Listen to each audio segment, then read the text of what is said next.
All right, and I'm going to go ahead and get things started.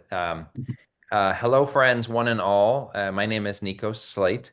It is my honor and pleasure to welcome you to the second annual Kedia-Tayur Distinguished Lecture in South Asian American History. I want to start actually by thanking Professor Taylor, who is with us today, who endowed these talks very generously, and also has inspired me personally with his uh, broad interests, not just in the things that he specializes in, but also in the history of South Asian Americans and many other subjects as well. So, Sridhar, thank you for making this event possible, and thank you for your inspiration. I also want to thank Samip Malik, who's with us today, who is the executive director of SADA, the South Asian American Digital Archive, which is, in my opinion, one of the most impressive historical organizations I've ever experienced. It's really a tremendous organization. And for those who aren't experts in South Asian American history or aren't engaged in that field already, I highly recommend going to the SADA webpage. And to help facilitate your movement in that direction, if I can do this smoothly, I am going to put into the chat now a link to an article that Neilesh, our speaker today, wrote for the SADA magazine Tides that's directly connected to the lecture. So if you're interested in the conversation today, or if you just want to go visit the SADA website and have an excuse to do so, I highly recommend clicking on that link and going. There's so many rich resources on the SADA website, and I highly encourage you to go. And I want to thank you, Sami, for your collaboration in this series and for all that you do. I want to thank the Department of History at Carnegie Mellon. Our chair, Christopher Phillips, is with us today. Thank you, Chris, for supporting this event. And I want to thank our speaker, who I'm going to introduce in just a minute, Dr. Neilesh Bose. But before I introduce Neilesh, I want to thank you all for taking the time to join us today. I know it's a busy time of day for many of you, and I want to thank you for coming to this event. Okay, I'm going to try to keep my introduction brief because I want to give time for the lecture and for questions and discussion afterwards. Um, Professor Neilesh Bose is Associate Professor of History and the Canada Research Chair of Global and Comparative History at the University of Victoria. His book, Recasting the Region, Language, Culture, and Islam in Colonial Bengal, was published in 2014. Other publications include edited volumes, India After World History, Literature Comparison and Approaches to Globalization, and South Asian Migrations in Global History, Labor, Law, and Wayward Lives. He's currently working on a book about Taraknath Das, who we're going to learn quite a bit about right now. I'll just conclude by saying that Neilesh and I have known each other for quite a long time. And Neilesh has strong ties to Pittsburgh, having spent part of his youth there and also attending the University of Pittsburgh. So in some ways, in a weird digital way, hopefully this is something of a homecoming for you, Neilesh. Okay, friends, without further ado, thank you all. I'm going to hand things over to Neilesh. He's going to speak. And then as he's speaking, do get prepared for questions and answers because we're going to save some time for that at the end. All right, Neilesh, thank you again. And the digital microphone is now yours. Thank you so much for the introduction, Nico, and I hope everybody can hear me and the audio is okay, so great. And I would also like to thank Shomit Mullik of the South Asian American Digital Archive and Sridhar Tayur for the opportunity to speak in this platform. So, okay, onward to the talk. I look forward to questions and discussions afterwards. In our current time, the politics of citizenship and the threats to the revocation of citizenship loom quite large in the United States of America from a variety of angles. In the context of South Asian America, most look to the landmark case of Bhagat Singh Thind and the 1923 ruling of his ineligibility for naturalized citizenship due to his not being classified as Caucasian or his not being accepted as such. What is not often examined is the plight of many other South Asians at that time who obtained and retained their U.S. citizenship during a time of extreme anti-Asian sentiment and exclusion. One such figure is the figure I will speak of, Taraknath Das, who entered the United States in 1906. He lived and worked and studied in a whole variety of places in the United States and in Europe until his death in 1958. He is often cited in the United States for his work with the Taraknath Dash Foundation, which was begun in 1936 and lasted until 2021. He, during his time in the United States, worked with the Ghadar Party. He was present during its founding in 1913, also present during the founding of the Friends of Freedom of India in 1919, and most American organizations focused on Indian independence in the United States in the early to mid 20th century. So today I'll tell his story, as well as highlight his relationship to prominent American supporters of Indian independence, such as the person pictured here, the theologian Jabez Sunderland, a Unitarian Christian writer and public intellectual, and a lifelong friend of Dash. He maintained an interest in India and Indian religion and politics for most of his adult life, as well as a commitment to the support of Indian independence, comprising a notable yet rare American ally for Indian independence in the United States. So, about Dash, he was born in the mid 1880s in an area just north of the city of Calcutta, reared in the actively nationalist milieu of his generation. One of the first members of the Onushilon Shomiti, a radical revolutionary group, he, like others of his time, like Rash Bihari Bose, traveled abroad to Japan in 1905. And the goal of his and others were to gain education and training to create a front to oppose the British Empire. In 1906, he crossed the Pacific Ocean from Japan and entered North America through Seattle. He worked on railroads and in odd jobs before moving to San Francisco, where he found a small but burgeoning community of Indian laborers working in lumber and shingle mills, small scale agriculture, and seasonal laboring work. And in 1907, he found a job as a laboratory helper at the University of California at Berkeley. And he applied that year for the first time for U.S. citizenship, and he was denied on the grounds that he was not considered Caucasian. That same year in 1907, he found work for the Immigration and Naturalization Service in Vancouver as a translator from the middle of 1907 to April of 1908, when he started the Free Hindustan, which is pictured here, a mouthpiece of a growing anti-colonial movement in the United States, perhaps the first, United States and Canada, perhaps the first publication in this genre in North America. The first edition in April of 1908 included pieces about famine in India and designated the cause of famines in India to be British imperial policy. And a variety of other sorts of pieces were highlighted, including the challenges facing Indian migrants in various parts of the world. In 1908, he left this position and the Pacific Northwest, where I currently am sitting, to attend Norwich University, a military training academy. And the correspondence from that time, this is a picture from that time on the right, showed that he was somebody who advocated war against a state with which the United States was at peace, that of the British Empire. And for that reason, he was suspended in 1909. He then found his way back to the Pacific Northwest and enrolled in the University of Washington, Seattle, and studied political science and earned a BA in 1910 and then an MA in 1911. And a year later, he applied for citizenship again in the state of Oregon and Cooks County and was denied not because of his racial categorization, but because of a claim of a lack of moral character.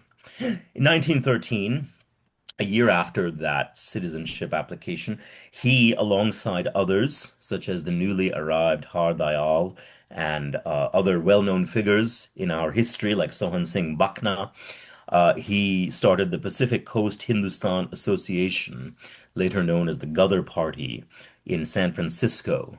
And by this time, the British Empire And the Canadian state, as well as the United States, had created a large-scale surveillance system, which had been infiltrated by a variety of spies and informants. Not only in San Francisco, but throughout networks in Oregon, Washington, and California, as well as locations here where I am sitting in British Columbia, in Vancouver, and in Victoria, where I currently live and teach. In 1914, in January of that year, Dash submitted yet another application for citizenship in San Francisco, where he had been living since 1913. He received citizenship in June of that year. And after that moment, he immediately crossed the US-Canada border to enter Canada as a US citizen, to help those who were trapped in the Komagata Maru, a ship that was immobile since April of that year, due to recently passed legislation in Canada, which mandated that any ship entering Canada must enter on one continuous journey, rendering those ships coming from South Asia ineligible for entry. After leaving the United States as a citizen in 1914, he soon afterward traveled to China in 1916. And in Shanghai, where he was based in 1916 and 1917, he worked with colleagues to create what they called the Oriental Ancient Literature Society, in line with Indian Indologists and scholars of the time, to translate ancient Indian works into English and to collect them into a new library in Shanghai.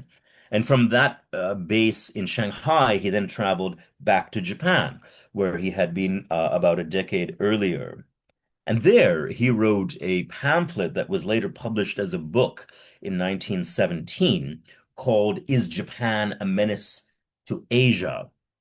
And this book was well received within rising Pan-Asianist circles. It included an introduction by Tong Xiaoyi, a rising Chinese nationalist.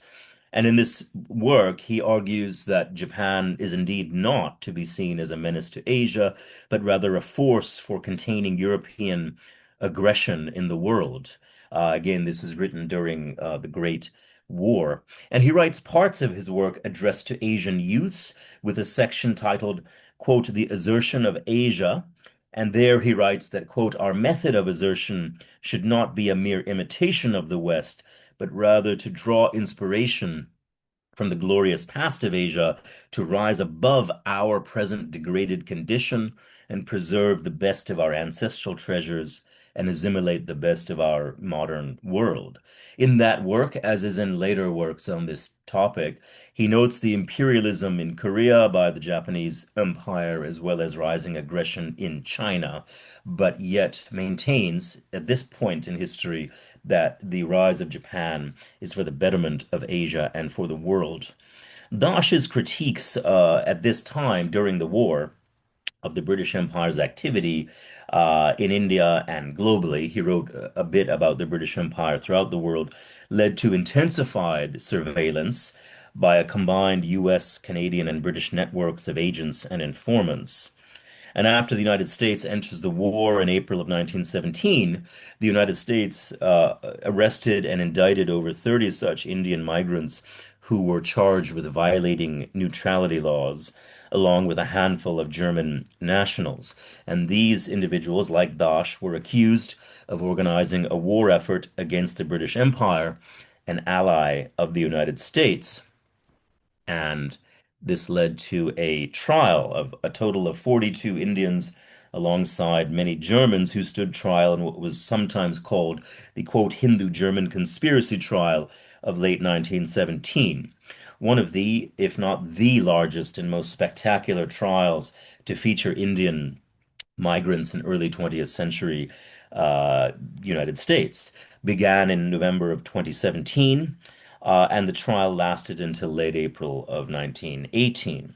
The testimonials filled over 6,000 pages, and witnesses were summoned from all over the world.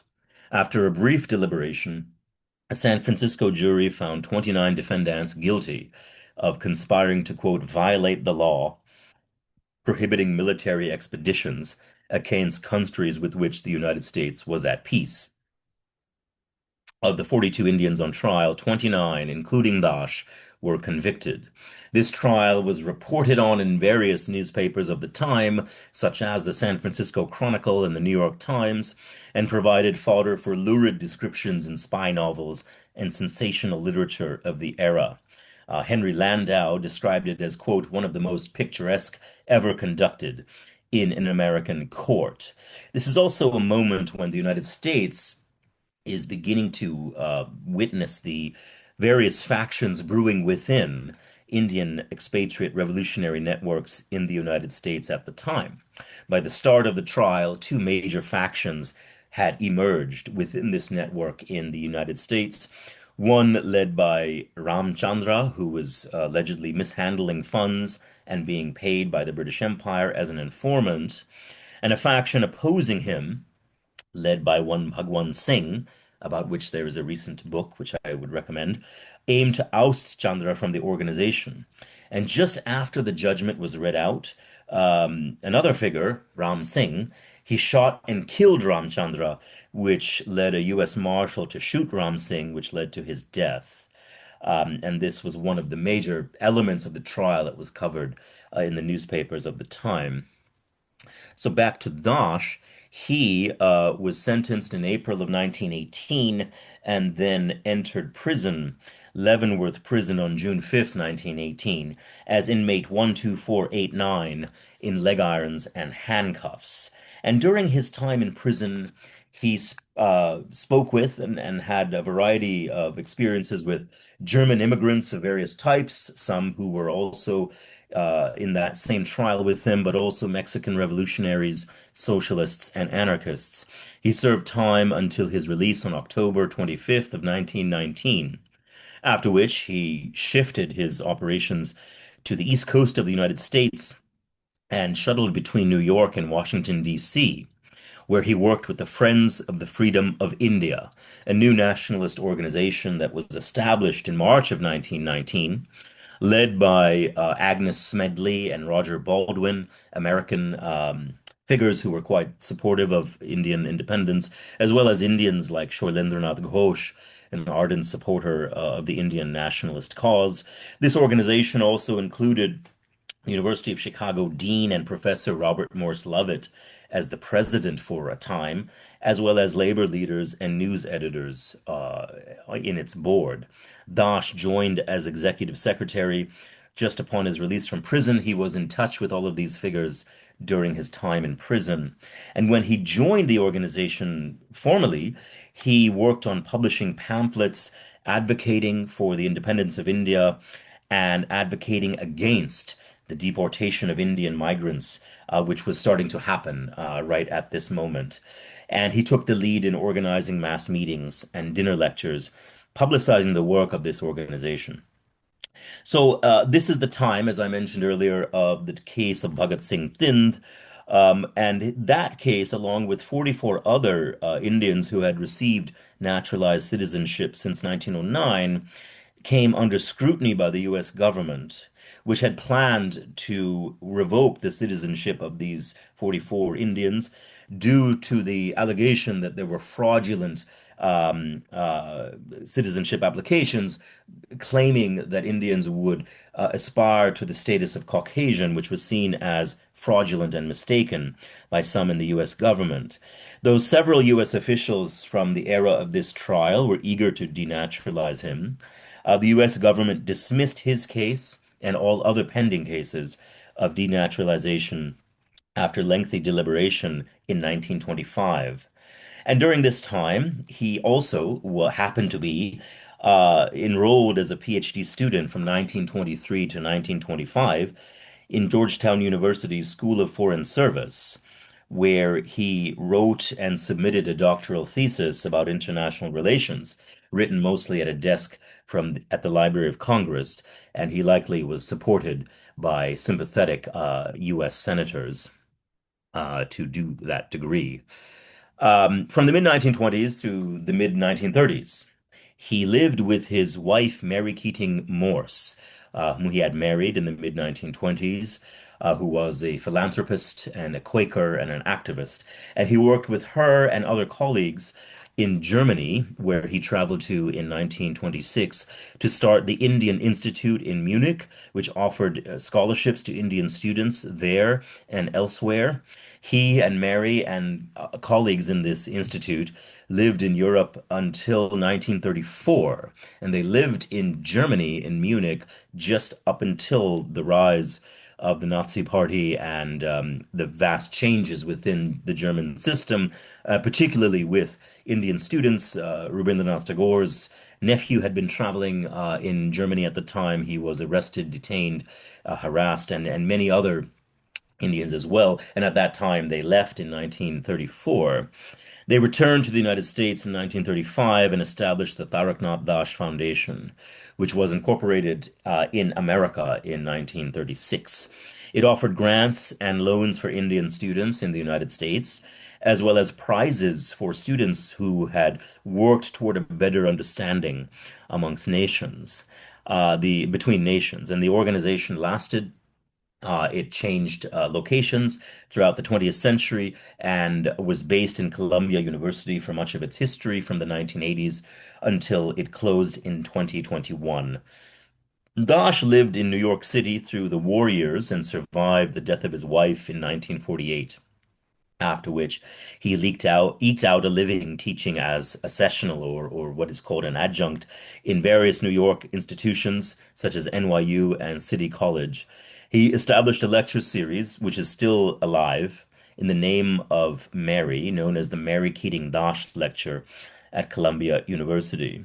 He lived through the partition of colonial India and the creation of India and Pakistan as separate states while living in the United States, and he was thoroughly opposed to the partition of India and the creation of Pakistan, as many of his generation and orientation were.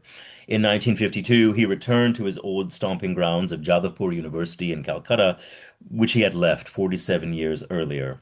His hosts thought he would discuss standard issues of post-war tales of independence, but instead he discussed the failures, in his view, of socialist planning, and he extolled American life, calling it a quote, land of liberty, which is a term that John Preston, the attorney who had prosecuted him about 30 years earlier, had called it. He was therefore nearly booed off the various stages he had graced in Calcutta and returned to New York in 1952, lived there until 1958, where he died of a heart attack. Dash is a rare figure who lived in the United States of America and Canada in the early part of the 20th century, obtained and retained citizenship, and lived there through the end of his life, when the term Hindu meant something quite different than it did and than it does in the Indian context. In the United States of that time until the mid 1940s, and in Canada, it referred to a racial category, and it was drawn from an ethnological dictionary and used by members of the Immigration and Naturalization Service until the mid 1940s.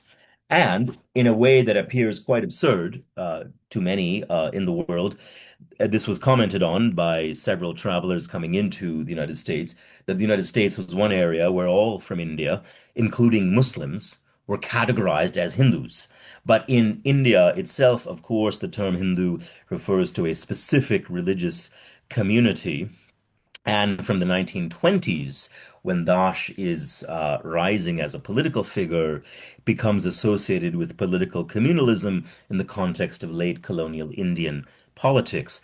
Dash is one of the few overseas Indian nationalists who lived through this variant of being categorized in different ways. Figures like Dash relied on a range of allies and diverse networks to promote their cause of Indian independence. One such ally was Jabez Sunderland, pictured here. He was born in 1842 in Yorkshire in the United Kingdom. His family moved to the United States when he was a child at the age of 2. So he grew up in the United States, and he served in the Union Army in the U.S. Civil War and received degrees from the University of Chicago and then the Baptist Union Theological Seminary in the early 1870s. He was a close reader of Ralph Waldo Emerson, Theodore Parker, and many other transcendentalists, and likely because of this, he developed doubts about the Baptist mission and left it in the early 1870s to become a Unitarian minister in 1872, and he held pastorates in the Unitarian Church from the mid 1870s through his death in the mid 1930s. He was a devoted member of the Unitarian fold and served as a pastor throughout North America, mostly in Ann Arbor, where he lived for much of his life and passed away in 1936, but also in Northfield, Massachusetts, Chicago, Hartford, and Toronto. Uh, Sunderland was a reader and writer, and author of over 20 books, most of which were about theology. His first book was titled Rational Faith, and it emerged in 1878. And after that, he wrote quite a few books about the origin and character of the Bible, as well as Unitarian thought and practice. He published a range of articles in periodicals like The Unity and The Christian Register and The Atlantic and The Nation. He was quite well known to attract large crowds. In Toronto, where he was a pastor in 1900, the Toronto Chief of Police wrote a letter to him mentioning that if measures were not taken to overcome the crowding of his church, the law would be enforced upon him and his congregation. So Sunderland conducted his first tour of India, one of two tours of India, in the first half of 1895 for approximately 4 months on a mission funded by the British Unitarian Association to learn about the educational and religious conditions of the Indian people, as well as to meet Unitarians in India. And he, on along the way, met with and became quite close to allied reformers from organizations such as the Brahmo Samaj, one of the first religious reformist organizations of 19th century India, which began in the 1820s, as well as the Arya Samaj. He spent time in various cities in India during that tour, including in Varanasi, where a rapt audience listened to him report about the 1893 World Parliament of Religions in Chicago, an event that he had attended, where he first met a member of the Brahmo Samaj, P.C. Mojumdar, who had been touring India since the 1880s. Some of his Indian audience members were eager to actually hold such a congress in India about the world's religions in the future, though that never happened.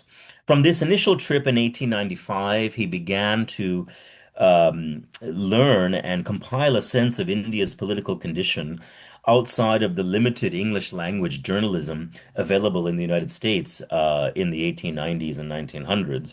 He began to interact with a large range of Indian political figures, intellectuals, and writers, and he met with Unitarians in India, in Madras in South India, as well as in the Kazi Hills, and establish formal linkages with figures like Hajom Kishore Singh, a Unitarian that he maintained a lifelong correspondence with. He also started to delve into and study the works of leading reformers in India, like Ram Mohan Roy and Keshav Chandra Sen, and based on those interactions, he started a scholarship program for Brahmos to study in the United States. He also worked with Indian Unitarians to expand their missions in India. He starts to write about Indian religion and reformism from this time. His first book about that topic is titled Liberal Religion in India, which is published in 1896. He next traveled to Asia from the late 1913 moment through the early part of 1914 on a tour not only of India, but also of China, Japan, and the Philippines.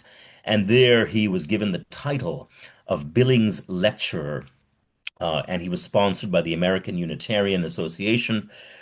He had the goal, he was given the job of possibly reviving another World Parliament of Religions in the manner of the 1893 meeting in Chicago, though again that never happened. In 1913, when he was in Lucknow, he delivered a sermon titled God, Man, and Religion, and met with a variety of individuals across his tour, including the mayor of Tokyo, Sakatawa, and many Indian leaders. And by this time, He is well acquainted with Indian religious reformers, such as those in the Brahmo Samaj. He met with them in 1896, as this photograph demonstrates, and by the second tour, he's quite close to a variety of figures in India through these kinds of interactions. It also led him to think about the world's religions in comparative context. The reflection on the world's religions appear in many of his writings based on these trips, including a book that he started to work on in the 1910s titled India, America, and World Brotherhood. This was published in 1924, and in this work, he places the American emphasis on liberty and freedom from his perspective, as well as the history of slavery and abolition, alongside the Indian struggle for freedom within a larger study of potential world brotherhood, as he calls it. Since his first tour to India in 1895, he maintained a long association with India from a variety of angles and perspectives. He was a Unitarian committed to a study of perennial insights from the world's religions, and he also was a member of the Fulfillment Theological Circle within the Unitarian fold, which I can speak of if there's interest. And he forged lifelong links with Indian religious reformers. He became closely acquainted with major leaders of the Indian National Congress, including Mohandas Gandhi, and frequently ingested news and reports from Indian periodicals in English published in Calcutta, Lahore, and Allahabad. So he began to learn about the intricacies of Indian independence movements from the early part of this history from the 1890s, which he would continue through the rest of his life. He met both Taraknath Das and another figure, Lajpat Rai, in the midst of the Great War in the United States and joined a variety of organizations dedicated to Indian independence. And just like Dash, he began to write about Indian political concerns in the first decade of the 20th century. His first piece about Indian politics was a 1904 paper that he had read out in the Canadian Institute, which was then circulated and published later, arguing that the true cause of famines and poverty in India was due to British imperial policy. And this is an idea that many ascribe to other thinkers of the time, but he is, like many, focused on this issue of famines. He then engaged in a variety of activities on behalf of Indian independence movements. As is pictured here, he was the president of the India Information Bureau of America, an organization that organized and circulated information about India and Indian independence movements. And he was a member of many other groups, the Friends of the Freedom of India, and he was for a time the editor of Young India, a periodical started by Lajpat Rai in New York. He was honored at a range of public events in the 1920s, such as in 1926 at an event that was covered by The Nation, the periodical. And in 1928, he was feted at the Civic Club of New York City, which included addresses by professors from Columbia University and prominent Indian political leaders in the United States, like Syed Hussein, who spent a good chunk of his life in the United States in the 1920s, 30s, and 40s. Now, as many Indian political figures were honoring him in New York throughout the 1920s, Sunderland began to work on his longest and most detailed piece of writing and scholarship of his life, titled India in Bondage. He worked on this throughout the 1920s. This integrated a vast amount of knowledge from his two tours, as well as research into recent scholarship on India and reportage on India, culled from his own readings from the British Library's India Office and other places. During this time, he maintained correspondence with Taraknath Das, who had endorsed this book to many colleagues, and he wrote in 1928 that he regarded Sunderland's examination of British rule in India as the most thorough and most just that has been produced by any scholar.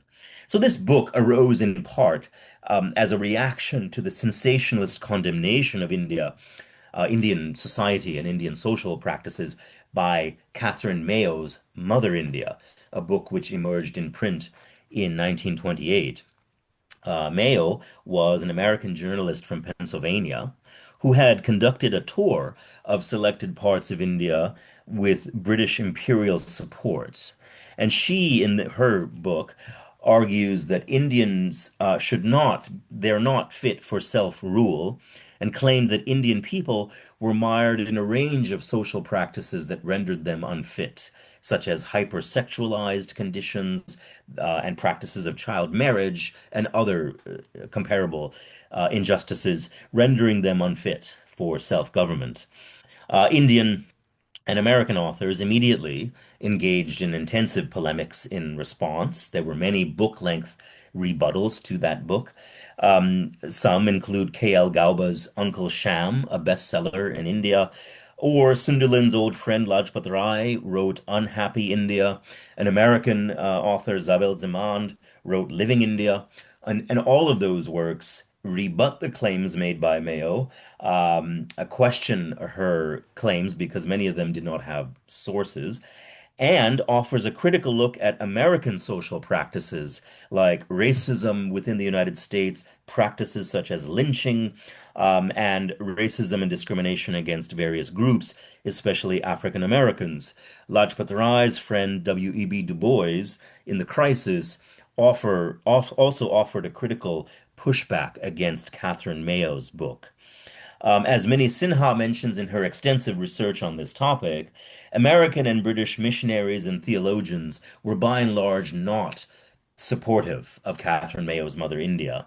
And Sunderland is within that context one of the American Christians, or Unitarians rather, who was committed to Indian independence and also devoted serious time to study this issue and to write about it.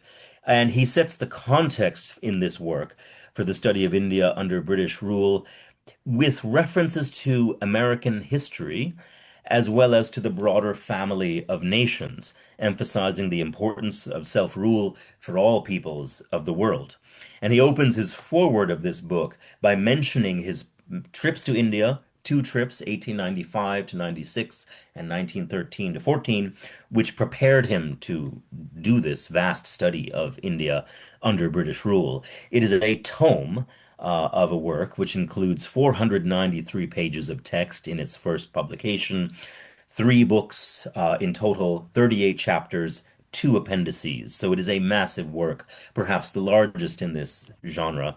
The core argument appears in his book one, and he emphasizes how Americans should feel a kinship with Indian struggles for freedom. He places the Indian struggle for political freedom, at least, alongside American history in two ways. He first lists a number of statements about freedom coming out of the United States that he feels should apply to India, such as the Declaration of Independence, such as various statements by Abraham Lincoln, as well as statements of the U.S. President Woodrow Wilson. And in this move, as studied by the American historian Paul Teed, he situated principles of self-determination and freedom as enshrined in the history of the American Revolution as universal principles available to all people. And he highlights also, Sunderland does in this work, how the American experiment had often failed at living up to its ideals, but nonetheless is based on universal principles. And this approach to U.S. history and American culture is the direct opposite of Catherine Mayo's, who saw self-determination as restricted only to specific groups who had gone through specific historical experiences, and Indians, and for her also Filipinos, a major issue of the time, the potential independence of the Philippines, were just not ready for self-rule. Another issue that Sunderland engages in this work is listing a variety of statements from eminent Americans who had firsthand knowledge of India, and there are many. He mentions various figures from his Unitarian circles. Charles Cuthbert Hall, the president of Union Theological Seminary in New York, who also was very concerned with famines and wrote about the situation of famines, and also adhered to the notion that famines were caused by British policy. He also cites various other Americans, such as Edward Ross, a professor from the University of Wisconsin-Madison, and Robert Morris Lovett of the University of Chicago. So this book was first published in December of 1928 in India by his old friend Ramananda Chatterjee, who had been the editor of Modern Review, a periodical in English in India. And it had sold about 1,400 copies, but it was then banned in India quite quickly. And after that moment, he worked with his old friend, Taraknath Dash, who at that point was in Germany with his wife Mary, and others like Roger Baldwin, later one of the founders of the ACLU, to acquire a US publisher. And this was very difficult in the early days. 8 publishers rejected the proposal. And finally, he found a publisher in New York, Lewis Copeland, to do it and then published in 1929. It was appreciated by his friends, Dash and Chatterjee and Lajpat Rai and others. It was cited by a variety of figures, including Americans who also embraced the cause of Indian independence. One Robert Whitaker wrote about Sunderland and this book and how it helped him promote the cause of India's freedom in California in 1930. The book also received heavy press coverage in 1929 and 30 in a variety of periodicals across the English language world. The New Republic, The Christian Leader, The Nation, all covered it.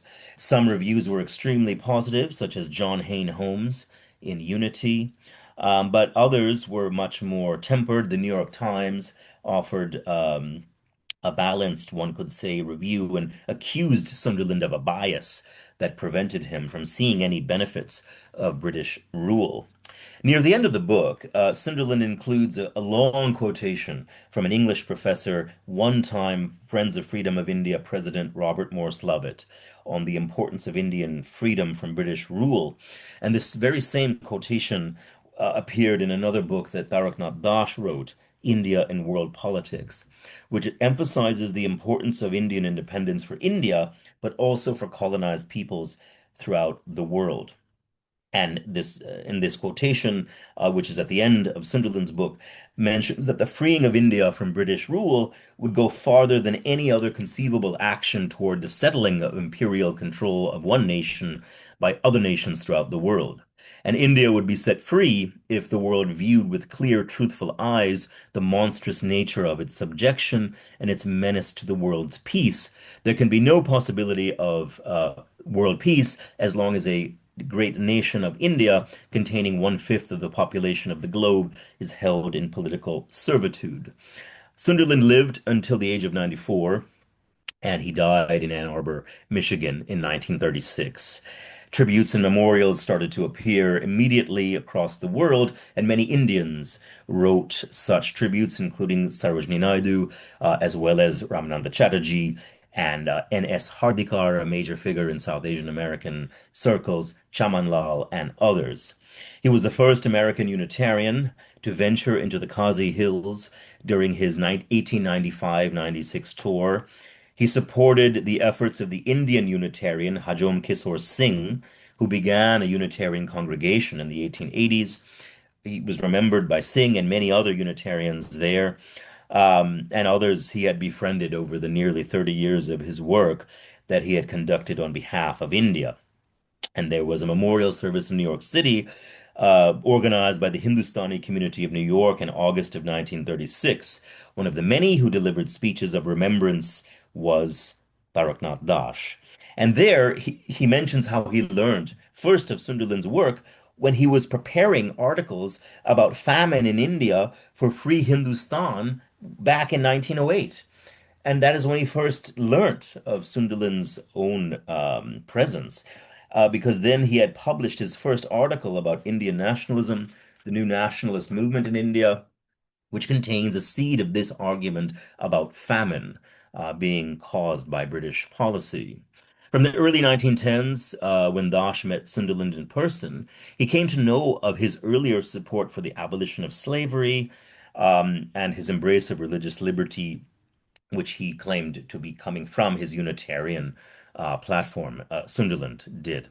So a year before Sunderland's death, Dash published an essay titled, quote, Two Eminent Living Americans in Unity, and it was reprinted in various periodicals, including many in India. And it is a review of the work of both Sunderland and John Hayne Holmes, a pastor of the Community Church of New York at that time. He mentions how Sunderland was, quote, possibly the originator of the theory that famine in India was not due to want of food in India, but caused by foreign exploitation. And he mentions Dadabhai Nairoji, Ramesh Chandra Dotto, Sir William Digby, and others who had developed this theory, which Dash surmises emerged first by Sunderland. He also mentions that America is not a land of mere, quote, dollar chasers, and that there are many idealists in this country. If India should be proud of her Tagore and Gandhi, the United States shall be justly proud of her Sunderland and Holmes. So Dash and Sunderland, to conclude, they both deserve attention in the history of South Asian America of the early to mid 20th century. Dash, one of the very few Indians in the United States at the time of Asian exclusion who obtained U.S. citizenship, retained it, married a white American woman, Mary Keating Morse, and therefore showcases a unique life trajectory, which was also connected with a diversity of American educational institutions. The Military Academy of Norwich University, the University of Washington, where he studied political science, and Georgetown University, where he studied international relations. And he was a part of nearly every organization dedicated to Indian independence in the United States at that time. A friend of Dash from the 1910s, Sunderland, maintained a lifelong interest in India and the politics and culture of India from the perspective of a Unitarian theologian who was committed to fellowship and bonds across cultures. Near the end, in the 1920s and 30s in Ann Arbor, he had enabled increasing numbers of Indian students and visiting lecturers to visit Ann Arbor to speak about a variety of topics related to India, Indian religion, and Indian politics, which enriched the American landscape in the early 20th century. He was one of the few Americans who not only opposed the work of Catherine Mayo in Mother India, but perhaps the only one who wrote a book that about this and advocating for Indian independence that was banned in India and reviewed across the English-speaking world. Our histories feature a range of personalities who worked on behalf of Indian immigrants in the era of Asian exclusion, such as Dash, and on behalf of the cause of Indian independence. These figures did not work in isolation. They worked with a diverse set of allies, including those in religious communities such as Unitarians like Sunderland. These personalities and these commitments reveal the politics of Indian independence in the United States of America in the early to mid 20th century to be a lively arena of political engagement well before the 1965 Immigration and Nationality Act brought India and Indians, as well as Pakistan and Pakistanis, and a little later Bangladesh and Bangladeshis, into view for many Americans. That's where I'll stop. Thank you very much for your time and for your attention, and I look forward to any questions or comments that you may have. Thank you so very much, Nilesh. I'm going to abuse my position and ask the first question, and then I'll open it up to others as well. This is such a remarkable history here, and I'm so delighted that you're working on the biography. I want to ask a kind of a historical insider question here, Nilesh, and just have you tell us a little bit about some of your favorite sources that you've come across. What are the best jewels from a historical perspective that you've just been really excited to use in your book? Yes, so thank you for the question. And this is a wonderful topic that, can just take up so much time. So I'll try to be concise. I'd say one of my favorite sources related to this topic is the prison file of Taraknath Dash, which I was able to acquire after much effort. And it includes a very detailed account of his time in prison, approximately 1 year in prison, the people he met with, which included a whole range of figures, quite a lot of people who were typed anarchists and people who were typed socialists. and things he was reading, all the books that he was reading. And it included copies of correspondence with him and various people throughout mostly the United States. And so this is the kind of view of the politics of that time that is very difficult to access in any other form. It also gives insight into some of the others who were a part of that time alongside him, who were Indian overseas nationalists who were imprisoned at the time. And he wrote all sorts of things. He wrote to Woodrow Wilson. I doubt that was ever acknowledged, but he was, very active in terms of politics at the time. And then another set of sources that I find quite remarkable are the many files of the Taraknath Dash Foundation, which give all sorts of insights both into his life. He set up a foundation in Calcutta right when he went there in 1952, and he gifted about 6,000 books of his that he had collected throughout his life, mostly about international relations and politics. And set up a system whereby Indian students could be supported in that study. And then there is a history of the foundation in the United States, so many students who have been supported by it, so many speakers who have spoken for the Mary Keating Dash Lecture that showcases an index of the relationships between India and the United States at different points in time in the late 20th and early 21st centuries. So I'd say those are the two major exciting sources that I have been happy to work with in the course of this book. Thank you so much, Nilesh. All right, friends, I'm going to open it up. People can use the Zoom raise hand function if they wish, or they can just wave at me, whatever you prefer. I'll try to keep track as questions come in. Um, and while people prepare, I'll just say I find prison records endlessly fascinating. Um, so I'm glad that you use them.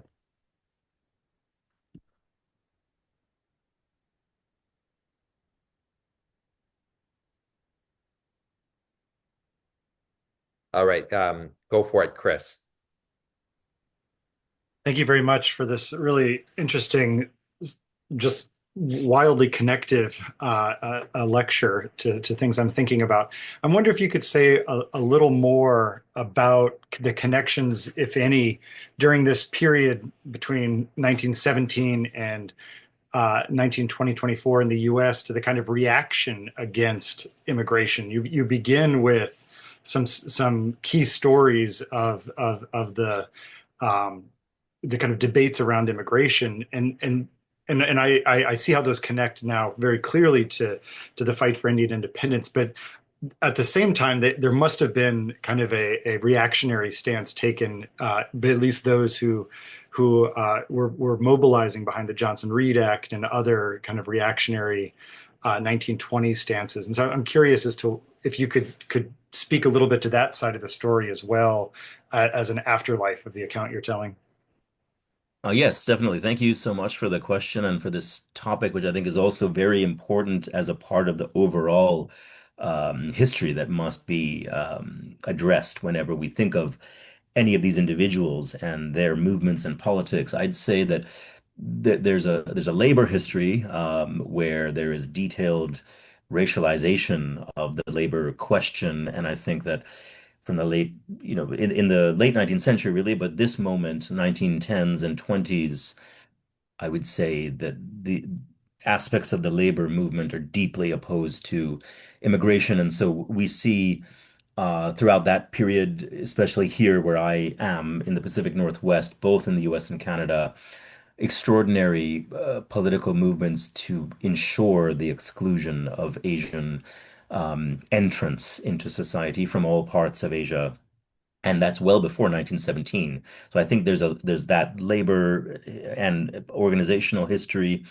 And then there's another layer to this, which I think was a bit implicit, though I didn't discuss it in any depth, is a history of race and gender in the sense that there's a growing sense of racialization of various individuals, those coming from India, others as well, but seen as individuals who could improperly capture white American women. And for that reason, there's a groundswell of racism um, around that issue. And that comes out clearly in the trial. That was discussed in the trial. There were many witnesses who gave testimony suggesting that Indian men are seducing white American women. Some of them even married them. Some of them had, given talks in which they tranced Indian women. They seduced them through these mystical ways, and so therefore they need to be excluded from the United States. And that also has a history, I'd say, going back to the late 19th century.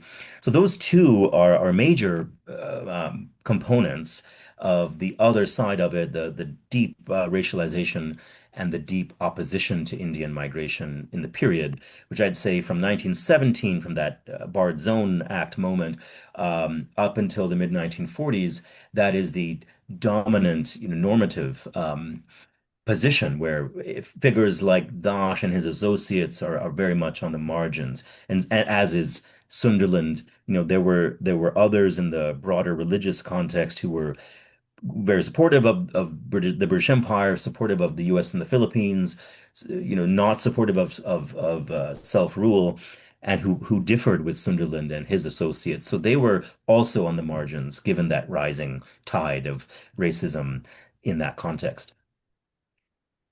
Thank you for the question, Chris, and thank you for the answer, Nilesh. I think we have time for one more short question, if there is one there. Yes, I see a question from Suraj. Suraj, are you able to? Yes, you are. Go for it. Go ahead, Suraj. What a fascinating presentation and what an impressive man. Thank you, Nilesh, for introducing Das. And I mean, I had just heard about his name through archives, right? And it's kind of secondhand reference point. So I appreciate you, taking a stab at it, and like also the story. So I was kind of interested on two aspects. One is, did you come across kind of a positive reception of Mayo in your archive somewhere as to what she connoted? Because not all things Mayo wrote were not terrible, right? It it may hurt the sentiment of an elite nationalist who is just trying to capture the national's wealth from a so-called British person, but it was also a kind of a welcoming call to kind of almost shake the fragments of various kind of nationalisms. So I was just wondering on that point, and also I mean, Nico has written about Rai and his trip to India, and I was thinking about the. I mean, one is this kind of attitude towards nationalism, but what it also meant for, let's say, I mean, was there a dialogue beyond American Indian concept of, I mean, because Crisis, Du Bois, other people also kind of fall back into this kind of uh, almost excited nationalist agenda, right? I mean, because it's a white man and British, and of course, racializing is part of it. So I was wondering, I mean, if there was any, also, if you come across kind of a critique of that, like, independence. So I'm looking at two angles, right? I mean, one is obviously the kind of a groundswell against colonialism, and it's happening in a very elite space where intellectual kind of dialogues are taking place, but also kind of that, would that give us a kind of, I don't want to use the word subaltern, I've been biting my lip for long, but like something of a different kind of, you know what I mean, like different kind of nationalism, let's say, or a flavored nationalism, so to speak, towards British colonialism. Thanks. Yes, thank you so much for that. And first, I think there was another hand up. I don't know if there's any time for the next question or if we want to take another one and then I can address both of them. Yes, if it's a quick one, I missed the hand. I think it was Arco. Oh, Arco, of It course. is Yes, my hand. Arco. Yes, Uh, Arco. yes. Can you hear me? Yes, we can. Yeah, I'll try to be quick. Thank you for that insightful presentation, Dr. Bose. When I was researching at the archives in Berkeley, I encountered a letter that Das wrote when he was with the Friends of Freedom for India in 1921, addressed to Bishan Singh, who was secretary of the Ghadar party.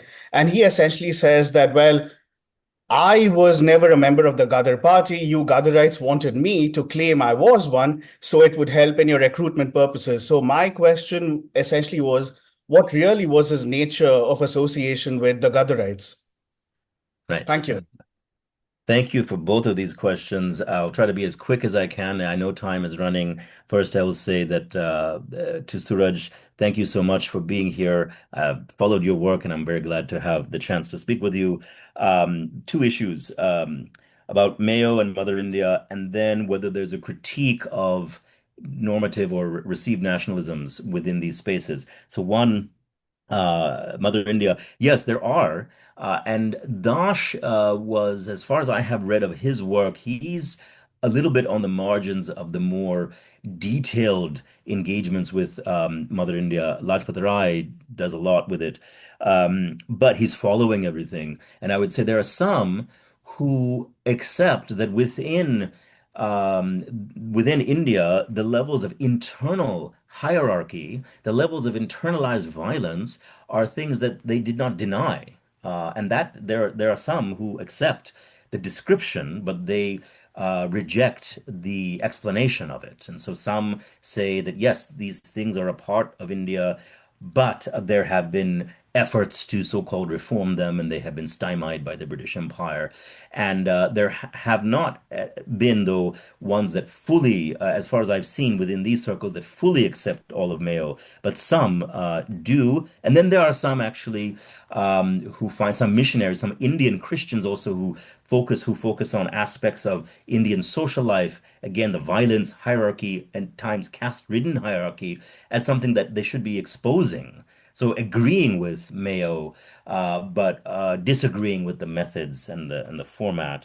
And then about the critique, I've been thinking hard about this, and I think I had been expecting that I would find such critiques. And up until this time, it seems as though figures like Dash and others on the margins of the discourses at the center are very wary of intervening, and so there is very little, at least as far as I've seen, of a critique of elite mainstream nationalism, though there is much more awareness of a broader canvas of the world. So someone like Dash, through his studies, but also through the people that he engages with at times, through laborers that he works with earlier in his life, is quite aware of a wider world only beyond only India and the Indian National Congress.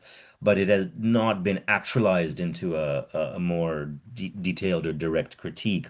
So, and on to the question of Arcos about the Ghadar Party, a very important issue because often he gets represented in different ways. Dash does. Sometimes he's listed as a Ghadarite and or a Ghadari, and that is something that was mentioned in the trial and then afterwards by those who wanted to paint him as a so-called violent revolutionary. He was painted that way from the beginning, and he always denied that. And so he was present when it first began, and that is documented. He never denies that. And then very soon after Ghadar starts to become published, and there is extensive surveillance on it, he exits. So this is a situation where some also claimed he might have been on the payroll of those who had been surveilling Indian networks. We'll never know. He might have been working closely with the US government because he got a desk at the Library of Congress in 1924. You know, how did this happen when there was a denaturalization drive underway? So he is somebody who is very hesitant to actually fully ally with these sorts of networks, but he's on the margins of almost all of them. So whether they are more normative elite networks or those who are much more critical networks, he's on the margins of all of them, trying to make sense of all of them. Wonderful. Nilesh, let me again thank you so much for the opportunity to learn from these histories today. Thank you all for coming.